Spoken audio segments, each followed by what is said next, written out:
Yeah, I signed for the loan in her name. She won't know the difference. I froze inside the fitting room, recognizing my husband's voice on the other side of the thin wall. He was laughing, telling his mistress how he'd fooled me. I pulled out my cell phone, activated the voice recorder, and calmly stepped out to face them. One word, and his face went white as a sheet of paper. Layla Vance was walking through the shops at Willow Creek slowly, moving as if through a fog. It had been a rough day at work. She'd spent the morning digging through a mountain of paperwork, followed by 3 hours of customer complaints, and then found out over lunch that the accounting department had messed up the numbers again. Her head was pounding, her shoulders ached, and all she wanted was to get home, kick off her heels, and crash on the sofa. But on the way, she remembered that the trench coat she'd worn for the past 4 years was completely shot. The sleeves were frayed, the lining had split along the seam, and the dark green color had faded into an unrecognizable mess. I need to buy a new one, Layla thought, turning toward the mall entrance. She didn't usually like shopping, especially on a Friday evening when the place was packed with tired people rushing to beat closing time. But today, for some reason, she felt like treating herself. Maybe it was a premonition, or maybe just the sheer exhaustion of her monotonous life. Work, home, work, home. Marcus, her husband, had been completely withdrawn these last few months. He came home late, answered questions with one-word replies, and disappeared on weekends, claiming it was either a fishing trip or a guy's night. Layla had always chalked it up to stress. His job was demanding, and Marcus had always been a quiet man anyway. The automatic doors slid open with a soft hiss. Inside, it was warm and bright, smelling of coffee from the nearby cafe and fresh pastries. People hurried back and forth with shopping bags. Children ran between the displays, and soft music played somewhere in the background. Layla pulled her phone from her purse and checked the time, 6:30. She figured she still had enough time to pick out a coat and get home by 8 o'clock. She rode the escalator up to the second floor, where the clothing stores were located. She walked past the athletic wear, past the denim shop, and stopped by a boutique she'd seen many times but never entered. In the window, a mannequin wore a stunning navy blue coat cinched with a thin belt. It looked expensive, yet tasteful. Layla stepped inside. The air smelled pleasantly of new fabric and a light perfume. The displays sparkled under the soft lights. Coats, jackets, and trenches of every imaginable color and style hung on the racks. She stopped by a sharp black coat with a wide collar. "Good evening. Can I help you find something?" A young sales associate approached her, a friendly smile on her face and her hair neatly tied back. "Good evening. I'd like to try on a coat, something classic for everyday wear." "Certainly. What size do you wear?" "A size 10. The associate nodded and disappeared between the racks. Layla walked along the display, looking at the models. "This one's too bright. This one has a fur collar, not practical. And this brown one?" No, she didn't want brown. It reminded her too much of the old one. "Here, take a look," the young woman returned, holding 3 coats. "This is a classic navy model, very elegant. This gray one has a belt, and here's a black one with an interesting cut. See how the shoulder line is slightly dropped? It looks very stylish." Layla took the navy one. The fabric was pleasant to the touch, heavy but not bulky. The color was deep and rich, the kind that wouldn't fade or dull after a couple of seasons. "The fitting rooms are right over there," the associate pointed to a row of stalls in the back of the store. "If you need another size or want to see more models, just call me."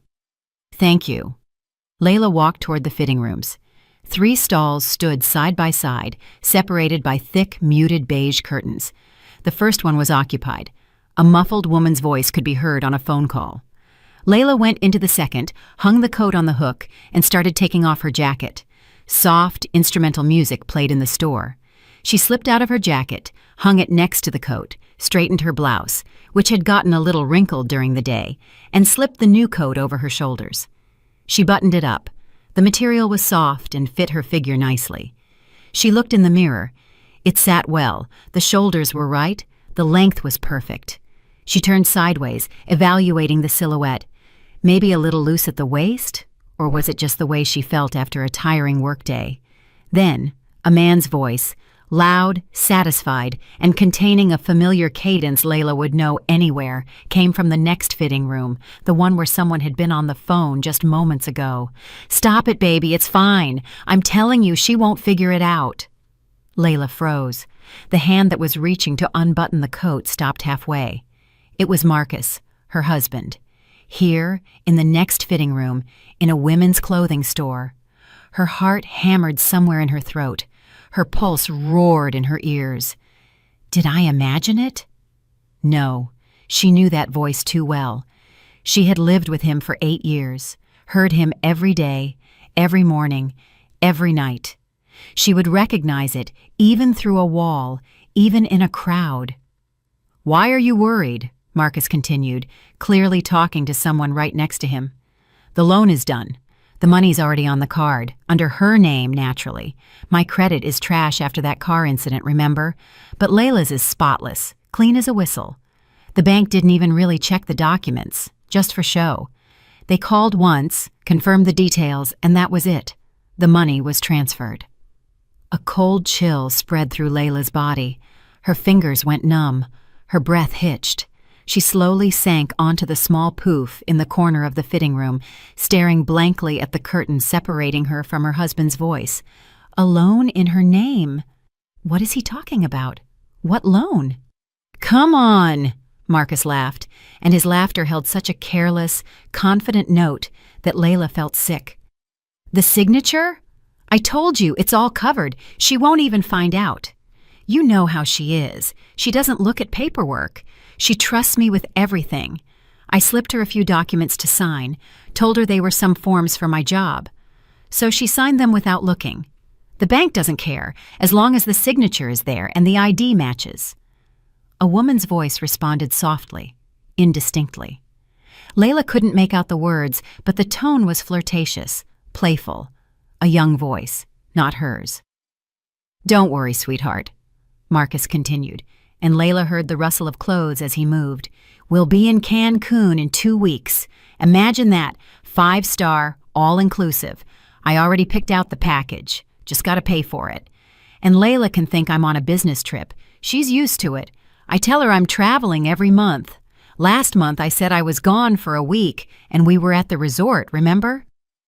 He laughed again, the satisfied, carefree laugh of a man sure that everything was going according to plan, that no one would expose him, that he was smarter than everyone else. Layla sat motionless. Her mind was empty.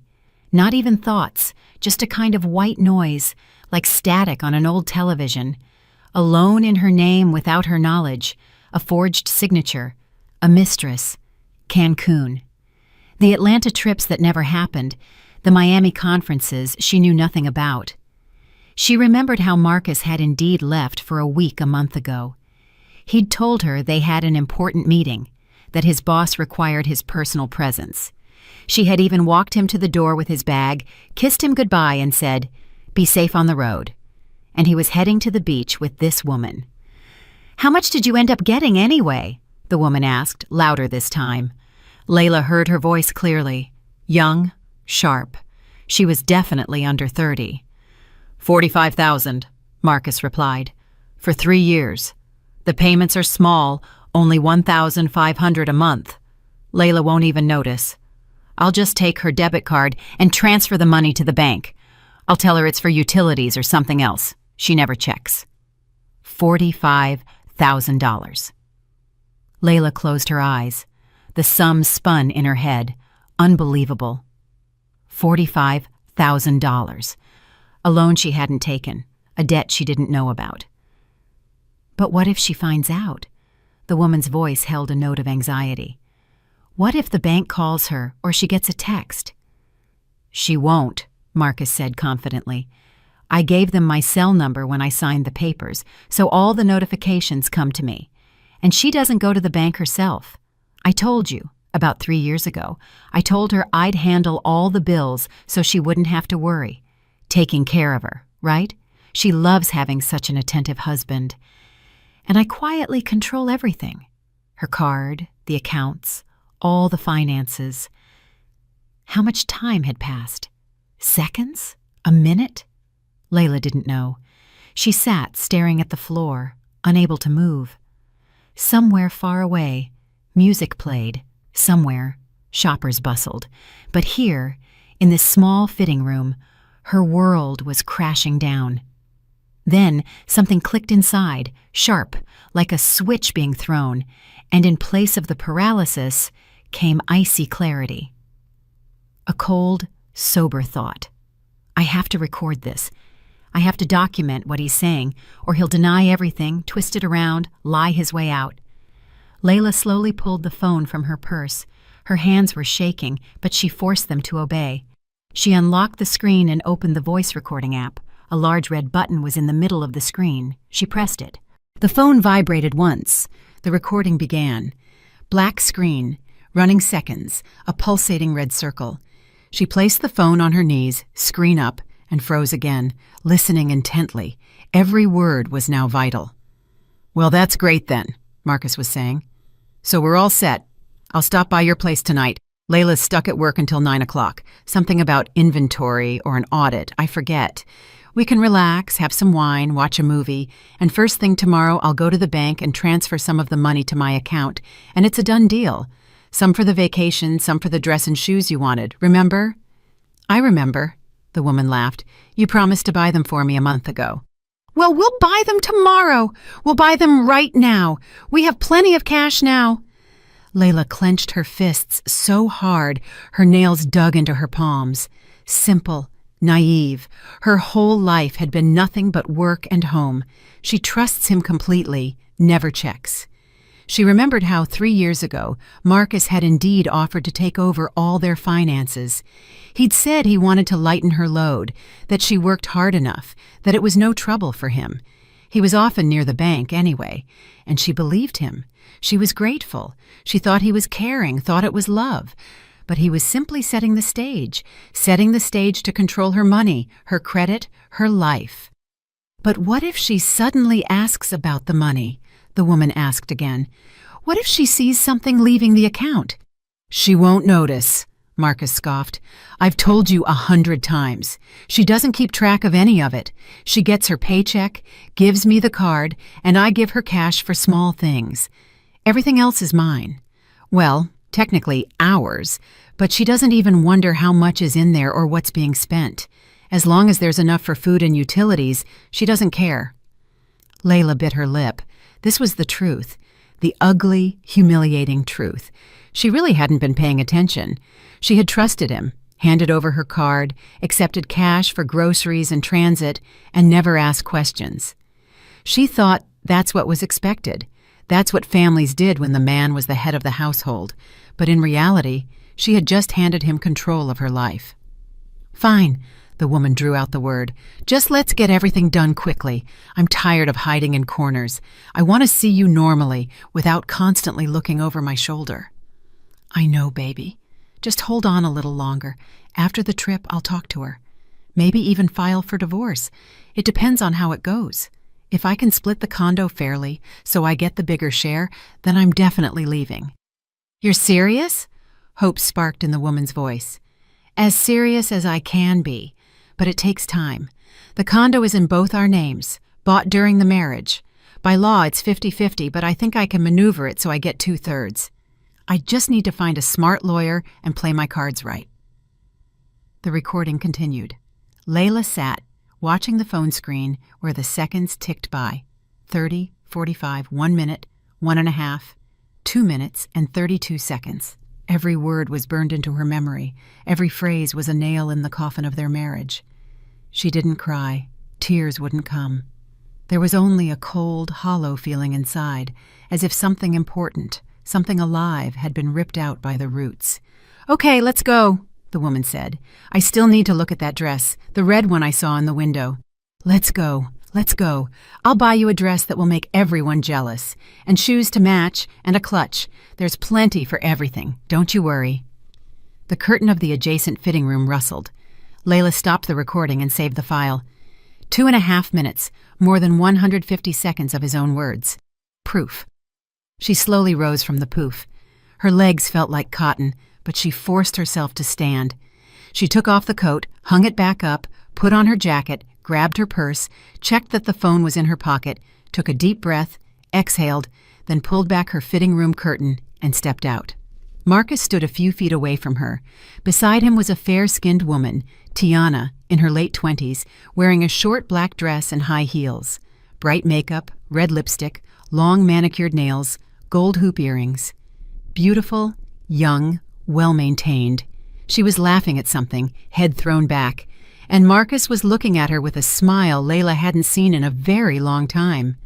Layla took a step forward, slowly, deliberately. Marcus turned at the sound of her steps and froze. The smile vanished from his face as if it had been wiped clean. His eyes widened, his mouth slightly open. He paled. Literally. His face turned waxy, as if all the blood had been drained instantly. Tiana also fell silent, darting her eyes from Layla to Marcus and back. "Layla," he finally choked out. His voice was husky, unfamiliar. What are you doing here?" Layla looked at him, calmly, very calmly, a long, examining look, as if seeing him for the first time. Then she held up her phone, the screen still illuminated, showing the saved audio file with the timestamp. 2.5 minutes. "I recorded it," she said quietly, almost a whisper. But in that silence, the word rang out like a gunshot. Marcus froze. If he had been pale before, now he was ash-gray. His lips trembled. "What? Recorded what?" he mumbled, though the look on his face showed he understood perfectly. Tiana took a step back, her eyes darting between them. Layla said nothing. She simply stood and stared at her husband, at the man she had lived with for 8 years, whom she had trusted, whom she had loved, and who had turned out to be someone she didn't know at all. Then she turned and walked toward the exit. She passed the associate, who was asking about the coat, if she liked it, if she was going to buy it. Layla didn't answer. She walked past the racks, past the displays, past the mirrors, without looking back. Her steps were firm, her back straight. Behind her, she heard Marcus's voice, confused, frightened, almost pleading. "Layla, wait! Layla, stop! Let's talk! It's not what you think!" She didn't stop, didn't turn around. She just walked forward through the store to the escalator, down to the exit. The automatic doors slid open. The cold evening air hit her face. There was a knot in her throat, but she didn't allow herself to cry. Only when she was in the taxi and it pulled away did Layla allow herself to exhale. Her hands were still shaking. She looked at the phone in her hand. The audio file was there, saved, recorded. The proof that her life had just collapsed, and at the same time, the proof that she now knew the truth. Layla entered the condo and locked the door with all the deadbolts. Her hands were still trembling as she kicked off her shoes and hung her jacket on the hook in the foyer. The condo was quiet, empty, cold. She had left that morning without turning up the heat. Now, this silence felt alien, as if she hadn't come home but into the set of her former life. She walked into the bedroom, sat on the edge of the bed, and only then felt herself completely break. The knot in her throat swelled. Her breathing became ragged. Tears streamed down her face, bitter, burning.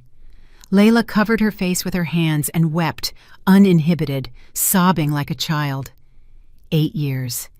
8 years of life with a man she turned out not to know at all. 8 years of trust, care, and shared plans.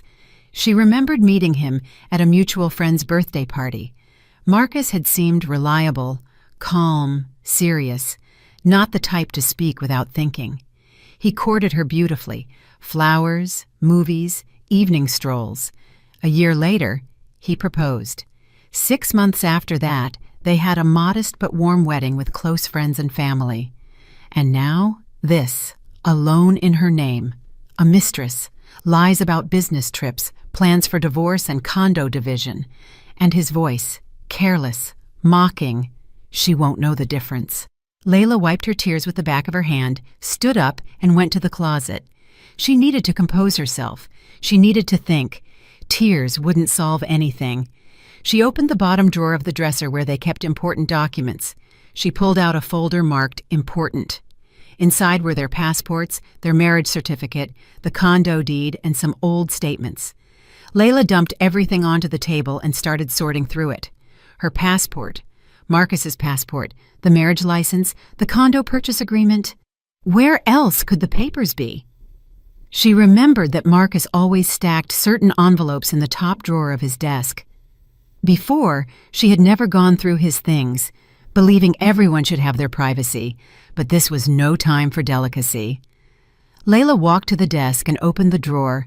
Inside were pens, notebooks, receipts, paper clips, and a sealed white envelope. She picked it up, turned it over. Nothing was written on the envelope. She tore it open and pulled out the sheets. A loan agreement. Her name, her ID details, the amount, $45,000. Term, 3 years. At the bottom, a signature. Layla looked closely. The signature was similar to hers, but not exactly right. The letters were slightly larger, the pressure stronger. He had forged it.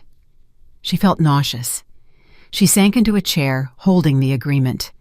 There it was, black and white, the proof.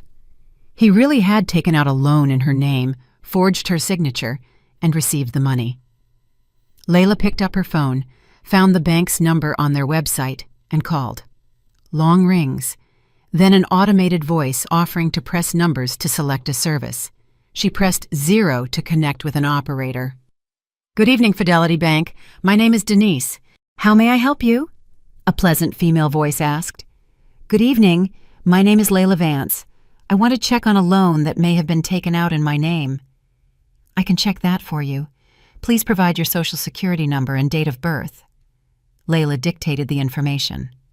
A pause, the sound of keys clicking on the other side. Yes, there is indeed a consumer loan taken out in your name. The amount is $45,000. The date of issue was October 23rd, 3 days ago. 3 days ago. Layla closed her eyes. It was very recent. He hadn't even had time to spend all the money. Tell me, can I dispute this loan? The thing is, I didn't sign for it. The signature is not mine. I understand your situation. In that case, you need to come to a bank branch with your ID and file a fraud report. We will conduct a signature analysis. If it is confirmed that the signature is forged, the loan will be annulled and the case will be handed over to law enforcement. How quickly can this be done? We accept the report on any business day. The analysis usually takes between 5 and 10 business days. Come in first thing in the morning, ideally right when we open, to avoid a wait. Okay, thank you. You're very welcome. Call us if you have any questions. Layla hung up. First thing tomorrow, the bank. But that wasn't enough. She needed to go to the police too. She needed to document everything officially, so he couldn't wriggle out of it. She opened her phone's browser, typed in fraud report police form sample, and quickly scanned the text. It was clear. She needed to describe the situation, attach evidence, and provide the relevant details. Tomorrow morning she would go to the bank first, then to the police precinct. It was nearly 8 o'clock. Marcus could be back at any moment. Layla did not want to see him. Not now, not while her emotions raged inside, threatening to erupt. She stood up, went to the kitchen, poured herself a glass of water, and drank it slowly, trying to calm down. Then she returned to the bedroom, pulled her gym bag from the closet, and started packing. A couple of changes of clothes, jeans, a sweater, pajamas, her makeup bag, phone charger, documents, the loan agreement. She wouldn't spend the night here. She would go to her sister's place. Imani had always said, "If you ever need me, just show up." A lock clicked in the front door. Layla froze. Marcus. He had come home. She heard him taking off his shoes, hanging up his jacket. Then his footsteps headed toward the bedroom. The door opened.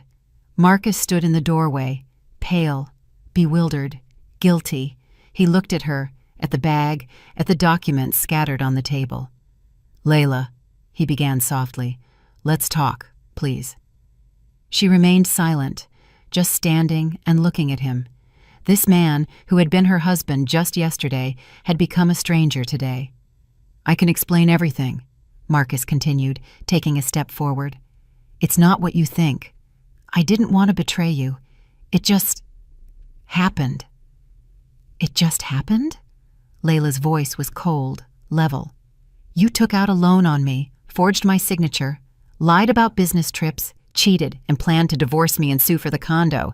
And that just happened?" Marcus winced as if in pain. "I wasn't planning on getting a divorce. I just said that to get her off my back. Look, that girl, Tiana, she doesn't mean anything. It was just a fling, a distraction. But you are my wife, my family." $45,000 for a distraction. Layla took a step toward him. "Do you seriously think I'm that stupid? No, of course not. I don't think you're stupid. I got lost. I had debts, you understand? Old debts from last year. I needed money urgently and my credit was shot. They wouldn't give me a loan, so I thought, if it was in your name, I wanted to ask, but I was afraid you wouldn't understand, that you would refuse." "Of course I would have refused!" Layla's voice broke into a shout. "Because that's fraud.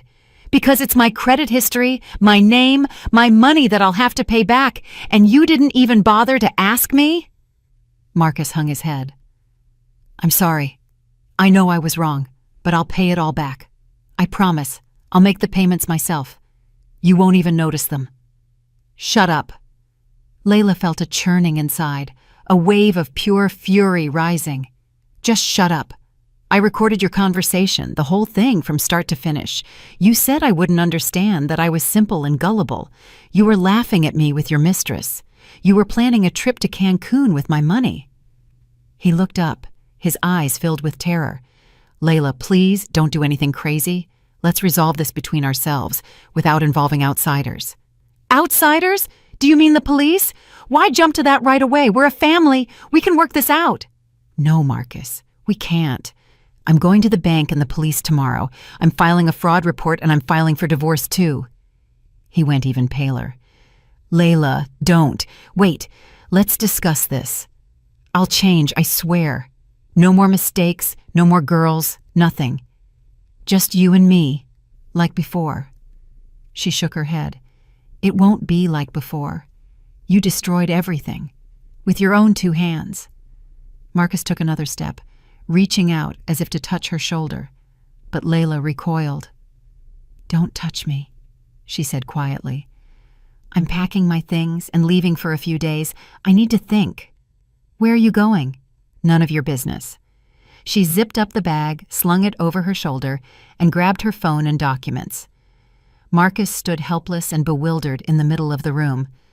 Layla walked past him without a glance. "Layla, please," his voice cracked. "Don't leave like this. Let's at least talk calmly tomorrow morning." She stopped at the door and looked back. "Tomorrow morning, I'll be at the bank, and then the police station. If you want to talk, you can talk to the detective." And she walked out. It was dark and cold outside. Layla pulled out her phone and dialed her sister's number. Imani answered on the 3rd ring. "Hey girl, what's up?" "Imani, can I come over? To stay the night?" "Of course. What's wrong? You sound off." "I'll tell you later. I'm heading out now." "All right, I'll be waiting. Do you have your key?" "Yes." "Then hurry on over. I'll put the kettle on." Layla hailed a taxi, climbed into the back seat, and closed her eyes. Her whole body ached from fatigue and tension, but the worst was the emptiness inside, as if something had been burned to ashes, leaving only cinders. Imani lived on the other side of the city, in an older apartment complex. Layla went up to the 6th floor and rang the bell. Imani opened the door immediately, tall, light-skinned, in a housecoat and fuzzy slippers. Come in, come in." She moved aside, letting Layla into the apartment. "Lord, you look pale. What happened?" Layla walked into the living room, collapsed onto the sofa, and only then realized she couldn't hold it in anymore. The words poured out, about the mall, the fitting room, the recording, the loan, the mistress, everything. Imani listened without interruption, her face growing harder and harder. "Oh, Layla," she breathed out when Layla finished. "I always felt something was off with him, but I thought it was just my intuition acting up. And now I find out I lived with a fraud for 8 years." Layla gave a bitter chuckle. 8 years of trusting, giving him my paycheck, never checking where the money went, believing every single word. And he... Imani sat closer and put her arm around her sister's shoulders. "Listen, tomorrow morning we're going to the bank together, then the police. I'm with you, don't worry. That scumbag is going to pay for everything." "I'm scared," Layla confessed quietly. "Scared I won't be able to handle it, that he'll twist it, lie, or blame me." "He won't get away with it. You have the recording. You have the loan agreement with the forged signature. The analysis will confirm it. He's finished, girl. And you were smart not to panic. You recorded everything." Layla nodded. Imani was right. She had the evidence. She just needed to act. They stayed up talking until midnight.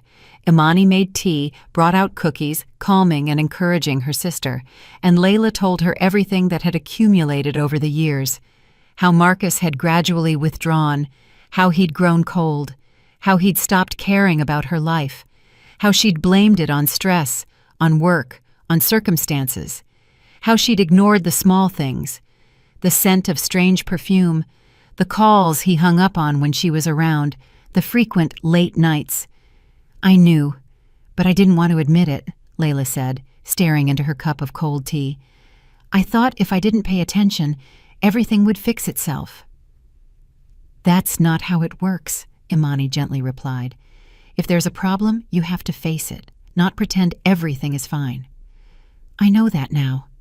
Layla woke up early the next morning, though she'd slept poorly, tossing and turning, waking up and falling back into a troubled sleep. Imani was already in the kitchen making breakfast. "Morning, sleep okay?" So, it's all right. Today's going to be a hard day, but we'll get through it. I already called work and told them I'd be late. We're heading to the bank right when they open." Layla nodded.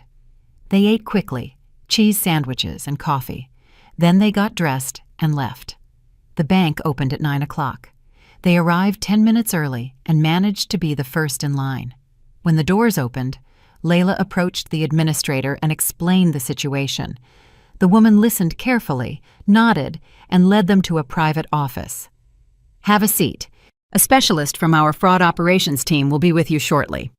5 minutes later, a man in his 40s entered, wearing a sharp suit and carrying a folder of documents.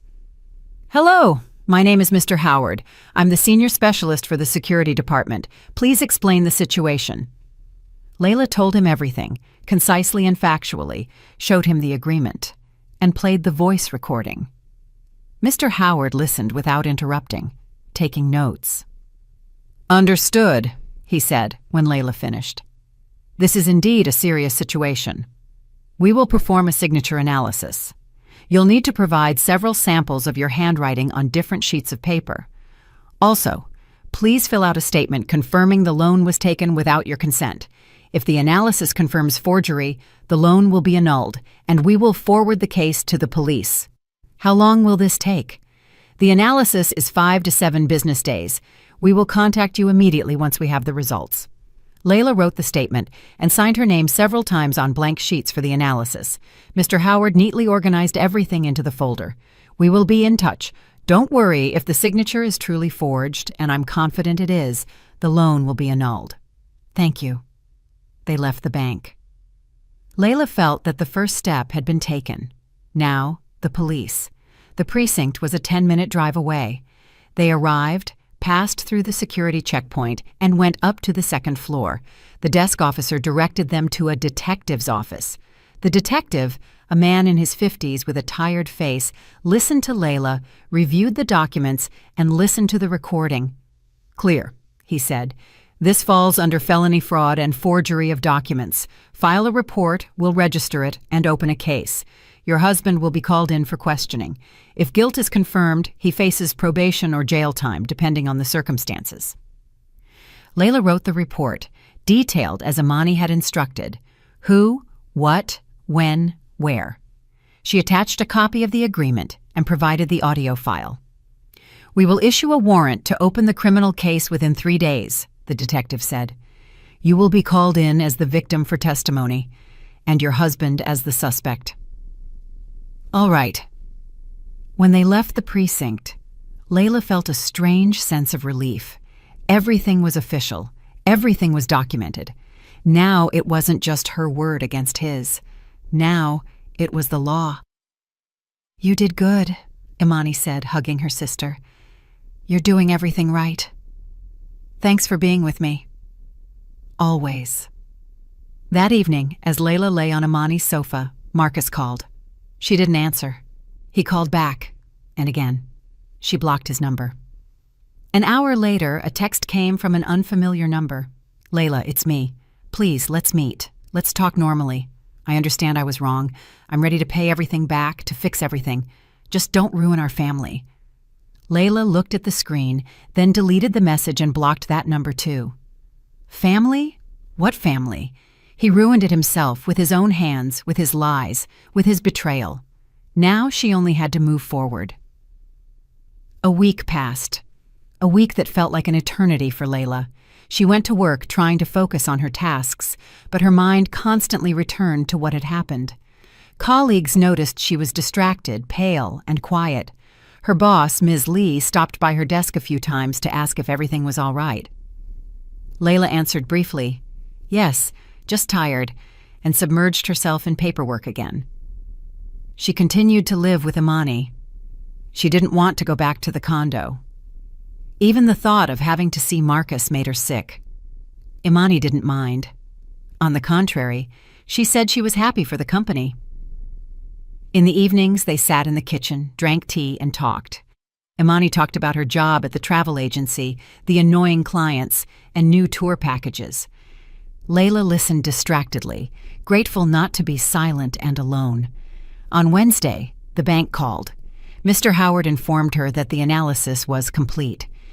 Ms. Vance, we have the results. The signature on the loan agreement is indeed forged. The handwriting expert confirmed it's not yours. The loan has been annulled and all accrued interest has been waived. You will not be required to repay the funds. Layla exhaled, feeling an enormous weight lift from her shoulders. Thank you. Thank you so much. We have forwarded all materials to the police. They will be in touch with you shortly. And sure enough, on Thursday evening, the detective called. He introduced himself as Detective Johnson and asked her to come in for testimony the next morning. Layla agreed. On Friday morning, she took a couple of hours off work and drove to the precinct.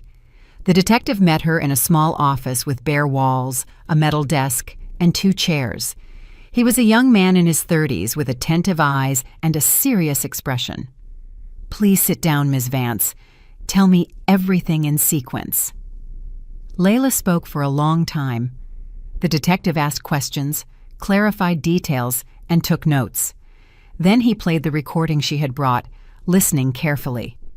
Understood, he said when the recording ended. The picture is clear.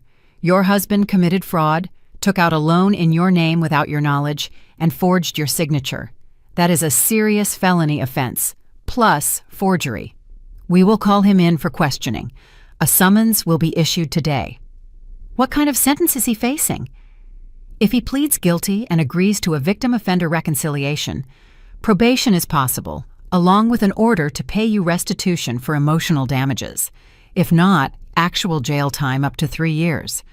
But given that this is a first offense and the victim is his spouse, it's likely to end in probation. Layla nodded. She didn't want Marcus to go to jail. She wasn't vindictive. She just wanted justice, and for him to be held accountable for what he had done. I want to file for divorce, she said. Where should I go? The county clerk's office. If he agrees to the divorce, and there are no property disputes. If there are disputes, you'll need a lawyer to go to court. But it's faster to try and settle amicably first. After leaving the precinct, Layla immediately went to the county clerk's office. She was given the divorce petition form. She filled it out, sitting right at a table in the hallway, carefully writing the letters. Petition for dissolution of marriage.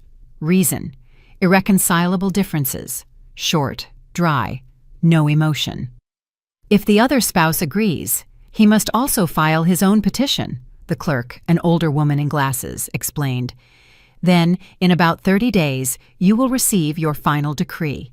If he disagrees, you go to court, which takes longer. I'll try to reach an agreement with him, Layla replied, though she wasn't sure Marcus would simply agree. That evening, she decided to text him. She unblocked his number and typed the message, "Marcus, we need to talk. Tomorrow at 3 o'clock at the cafe near the park. Come alone." A reply came a few minutes later. "Okay, I'll be there." The next day, Layla arrived at the cafe 15 minutes before the scheduled time. She ordered tea and sat at a window table. Her nerves were shot, her hands were shaking. She hadn't seen Marcus in over a week and didn't know how she would react to meeting him. He showed up right at 3. He walked into the cafe, looked around, saw her, and headed toward the table. He looked rough, a drawn face, dark circles under his eyes, a wrinkled shirt. He sat across from her without saying a word. "Hi," Layla began. "Hi," he replied hoarsely. They were silent for a few seconds. Then Marcus spoke first. "I was called in for questioning. The detective said a criminal case has been opened against me, fraud and forgery of documents. Layla, I didn't want it to come to this. Truly, I just got lost, got into debt, and didn't know how to get out. I thought I could pay the money back quickly, that you wouldn't find out." "But I did find out?" "Yes, and I understand that you're angry. You have every right to be. But I'm begging you, let's try to fix this. I'm ready to pay you restitution. I'm ready to pay off the debts. I'm ready to do anything. Just don't ruin our family." Layla looked at him with a steady gaze. In his eyes there was pleading, desperation, but the man she knew was no longer there, or maybe he never had been. "Marcus, the family is gone," she said calmly. "You destroyed it yourself. I filed for divorce. I want you to file your petition too, so this can be over quickly and without court." He paled. "You're serious?" "Absolutely." "But Layla, can't you forgive me? Everyone makes mistakes. I'll change, I swear." "You didn't make a mistake, Marcus. You lied to me for months, took out a loan in my name, cheated on me, and planned to sue for the condo. That's not a mistake. That's betrayal." He lowered his head, clenching his fists. "What about the condo? How do we split it?" "By law, 50-50. You can buy out my share, or I can buy out yours, or we can sell it and split the money. It makes no difference to me." "I can't buy out your share. I don't have the money." "Then we'll sell it." Marcus nodded without looking up. "Fine. I'll file the divorce petition." "When?" "Tomorrow. They'll give you the form at the clerk's office." He stood up, didn't say goodbye, and walked out of the cafe. Layla remained seated, looking out the window. It was raining outside. People hurried past with umbrellas. Cars drove through puddles, splashing water. Life continued. 3 days later, Marcus was called in by the detective again. Detective Johnson offered him the chance to plead guilty and enter into a victim-offender reconciliation agreement with Layla. Marcus agreed. He signed all the documents, admitting that he took out the loan without his wife's knowledge, forged her signature, and agreed to pay Layla $10,000 in restitution.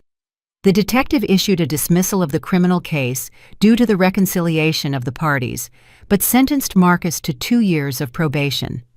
This meant that if he committed another crime within those 2 years, he would go to jail. Layla learned about this from the detective's call. "Your husband pleaded guilty and agreed to reconciliation.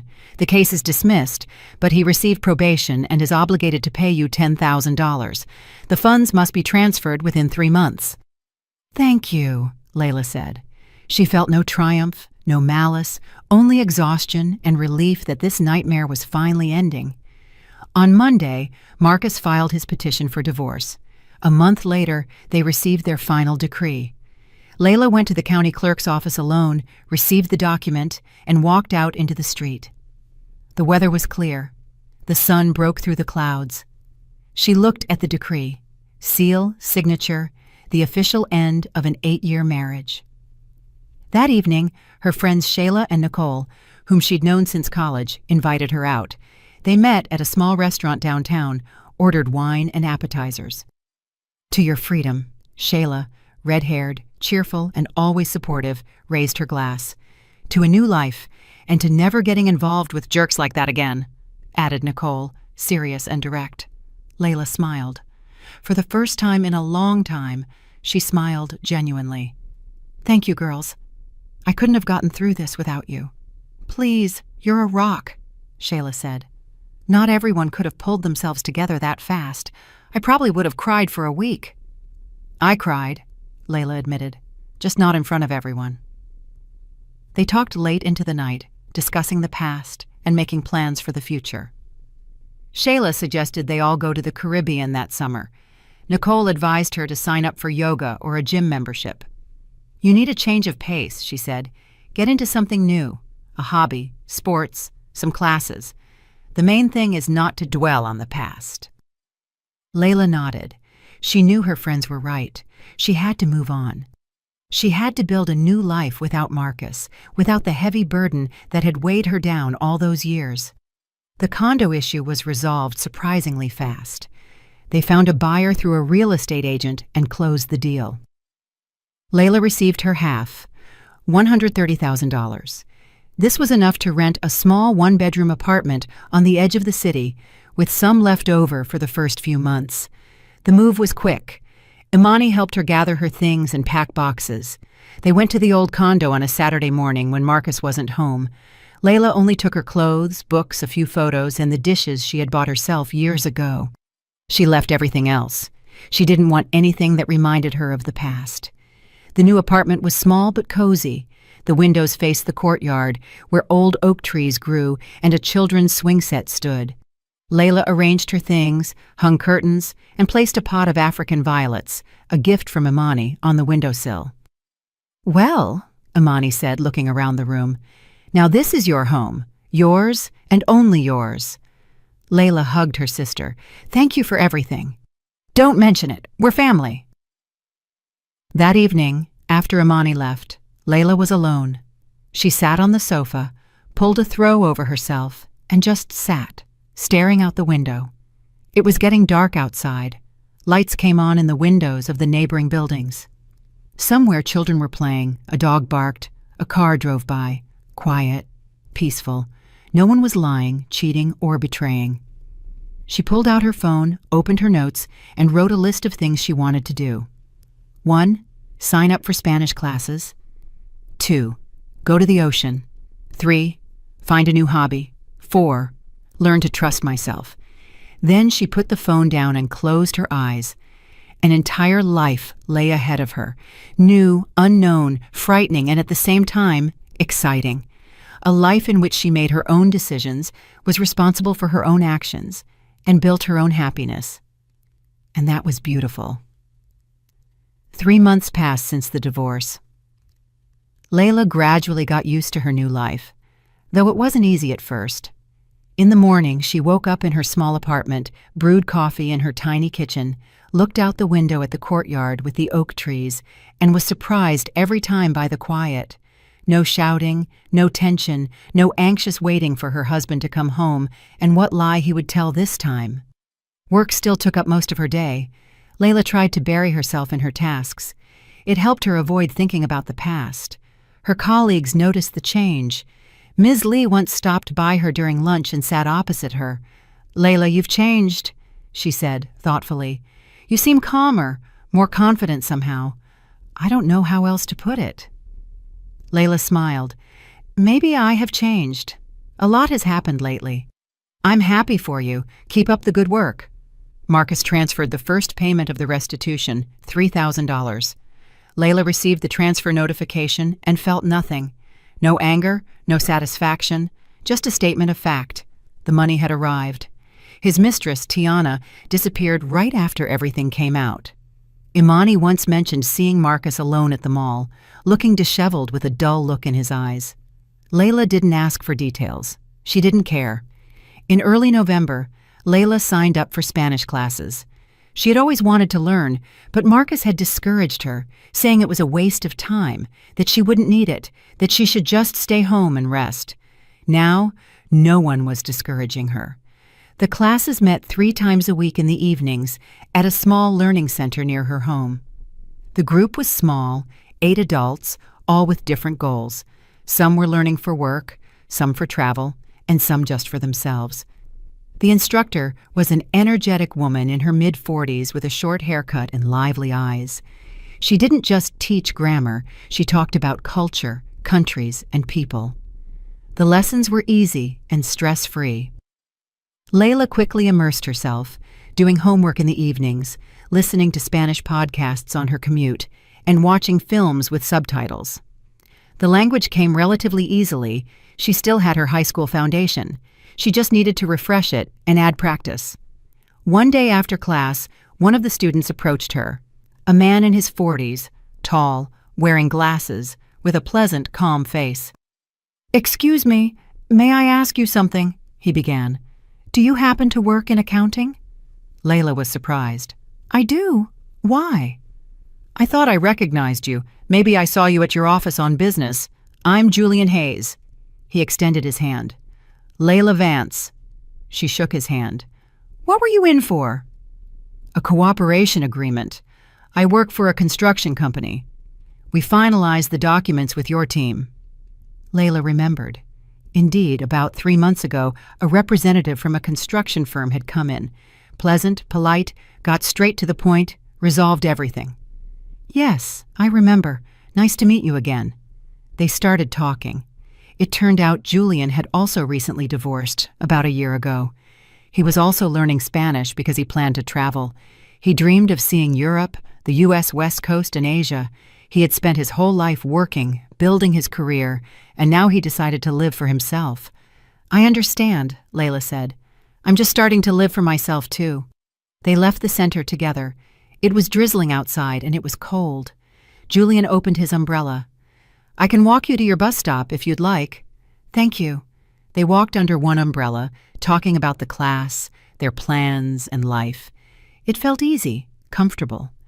Layla felt she could talk to this man without pressure, without having to choose her words carefully. At the bus stop, they said goodbye. Julian smiled. "Maybe we could grab coffee sometime after class. Just to talk, no strings attached." Layla thought for a second, then nodded. "Why not?" They started meeting after class. Not every time, but regularly. They went to a cafe, talked, and sometimes just walked through the city at night. Julian talked about his work, how he built houses, how he dreamed of creating something meaningful, and how his marriage had ended quietly, without scandal. They simply realized they were no longer right for each other. "My wife and I were together for 15 years, he said. They were good years, honestly. But at some point, we realized we had become strangers. We divorced amicably and remained on good terms. No kids, so no trauma for anyone." Layla listened and realized that sometimes it happened that way too. Divorce wasn't always drama, betrayal, and scandal. Sometimes people just went their separate ways, acknowledging that their paths had diverged. Julian wasn't rushing her. He didn't pry with questions or try to get close immediately. He was simply there, calm, reliable, respectful. Layla felt safe with him. One frosty, clear evening in late November, they were walking along the riverbank. The river was covered in a thin sheet of ice. Streetlights reflected in the water. Julian stopped and looked at her. "Layla, I know you're being cautious, and I'm not rushing anything, but I want you to know that I enjoy spending time with you, very much. You are an interesting person, and I would like to get to know you better. If you're open to it, of course." Layla looked at him, at his honest, open face, and suddenly realized that she wanted that too. She wanted to try to trust again, to open up to someone again. Slowly, carefully, step by step. "I'm open to it," she replied. "Just let's take it slow. I need time." "As much time as you need," Julian smiled. "We have all the time in the world." December brought the first snow. Layla renovated her apartment, painting the walls a light beige, changing the curtains, and buying a new sofa. The apartment was transformed. It was truly hers. For New Year's, she went to Imani's. They celebrated together, Just the two of them, with her sister's sweet potato pie, sparkling cider, and old holiday movies on TV. It was warm, cozy, and familial. "So, ready to take stock of the year?" Imani asked when the clock struck midnight. "It was a terrible year," Layla admitted, "but I'm glad it happened. I learned a lot. Like, never to hand your life over to someone else, that love isn't sacrifice but partnership, and that sometimes you have to be selfish to save yourself." Imani raised her glass. "To you, to your strength, to your future." "To us," Layla corrected. They clinked glasses. In January, Marcus transferred the second portion of the restitution. Layla deposited the money into her savings account and decided to save up for a trip. Shayla suggested they go to the Caribbean that summer. Sun, sea, and tropical drinks. Layla agreed. Why not? The Spanish classes were nearing the end. The instructor gave everyone certificates for completing the foundational level and advised them to keep practicing. "You all did great," she said during the last class. "The main thing is not to quit. You need to practice a language constantly, or you'll forget everything." Layla promised herself she wouldn't quit and signed up for the next level, which started in March. She and Julian continued to see each other, but more frequently now. They went to the movies, the theater, and museums. He introduced her to classical music, taking her to the Philharmonic. Layla was discovering new worlds she hadn't considered before. One day in February, they were sitting in his car after a concert. Large snowflakes were falling outside, covering the city in a white blanket. Julian turned to her. "Layla, I know you're being careful, and I'm not trying to pressure you, but I want you to know I'm happy with you, very happy, and I'm ready to wait as long as it takes." Layla took his hand. "I'm happy with you too, Julian, and I'm ready to try.